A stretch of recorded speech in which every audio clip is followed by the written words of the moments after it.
Assalamualaikum warahmatullahi wabarakatuh. Selamat pagi anak-anak semua. Kita hari ini masih dalam pembelajaran IPS untuk kelas 7 ya. Materinya masih sama seperti pertemuan sebelumnya tentang proses masuknya agama Hindu-Buddha di Indonesia ya. Kalian bisa disiapkan buku IPS terpadunya dan silahkan buka bab 12 halaman 252. Kita akan membahas bagian B, yaitu proses masuknya agama Hindu dan Buddha di Indonesia. Nah, untuk pembahasan yang pertama yaitu letak Nusantara yang strategis, yakni di antara dua benua dan dua samudra, yaitu benua Asia dan benua Australia, serta Samudra Hindia dan Samudra Pasifik. Hal tersebut yang menyebabkan Indonesia dilalui arus perdagangan dunia yang telah berlangsung sejak awal Masehi. Letak strategis itulah yang ada kaitannya dengan proses masuknya agama Hindu dan Buddha di Indonesia. Yang pertama adalah teori masuknya pengaruh agama Hindu ke Indonesia. Teori Waisya menurut Profesor Dr. N.J. Krom, penyebaran agama Hindu ke Indonesia dilakukan oleh para pedagang. Mereka dagang dan menikah dengan penduduk asli sambil menyebarkan agama. Kemudian yang kedua, teori Brahmana. Menurut J.C. Vandler, Brahmana atau kaum yang ahli dalam bidang agama. Ya. Kemudian yang ketiga yaitu teori kesatria oleh C.C. Burke.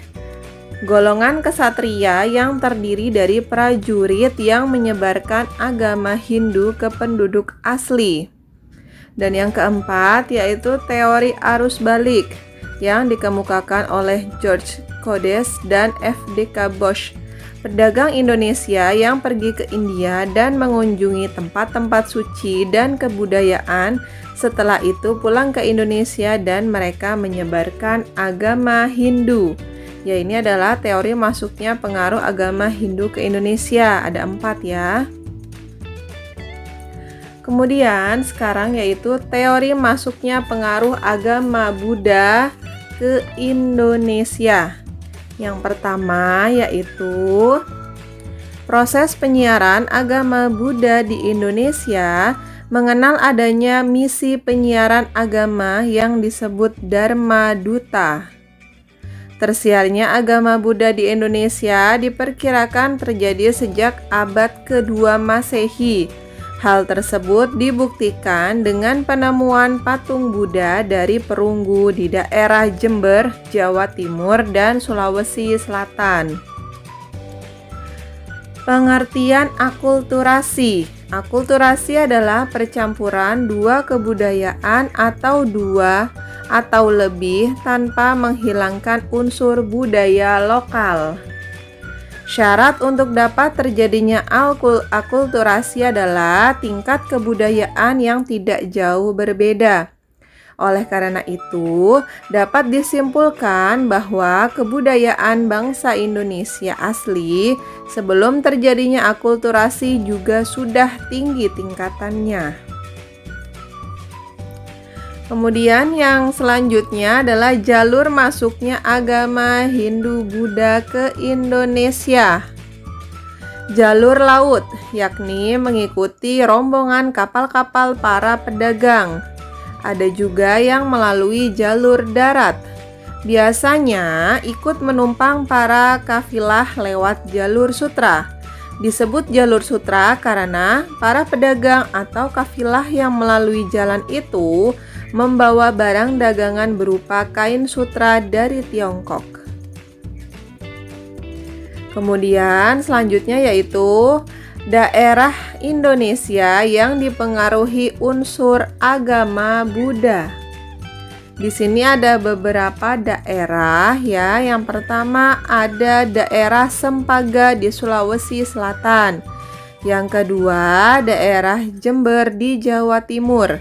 Yang ketiga, Bukit Siguntang di Sumatera Selatan. Yang keempat, Kota Bangun di Kalimantan Timur. Yang kelima, Kerajaan Sriwijaya. Yang keenam, Kerajaan Mataram kuno. Yang ketujuh, Kerajaan Singosari. Dan yang kedelapan adalah Kerajaan Majapahit.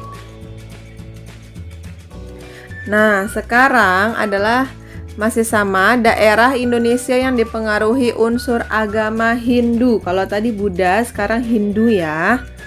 Yang pertama yaitu Kerajaan Kutai, Kerajaan Tarumanegara. Ada Kerajaan Kalingga, kemudian Kerajaan Kanjuruhan, kemudian Kerajaan Mataram kuno, Kerajaan Kediri, Kerajaan Singosari, Kerajaan Sunda, dan Kerajaan Bali. Kondisi geografis Indonesia yang merupakan negara kepulauan dan luasnya wilayah Nusantara menyebabkan tidak semua wilayah mendapat pengaruh Hindu dan Buddha.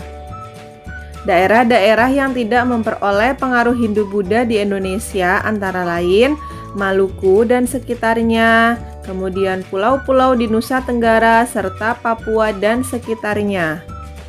Pengaruh Hindu-Buddha tidak masuk ke daerah-daerah tersebut dikarenakan jaraknya yang jauh dari pesisir atau pantai, sehingga sulit untuk dijangkau para musafir atau pendatang yang sebagian besar melalui laut. Oke, terima kasih atas perhatian kalian semua ya. Kurang lebihnya Ibu mohon maaf jika masih ada salah-salah kata dalam penyampaian materi hari ini. Jika ada hal yang ingin ditanyakan, dipersilahkan. Kalau masih ada yang kesulitan, silahkan boleh ditonton kembali video ini. Kurang lebihnya mohon maaf dan terima kasih. Assalamualaikum warahmatullahi wabarakatuh.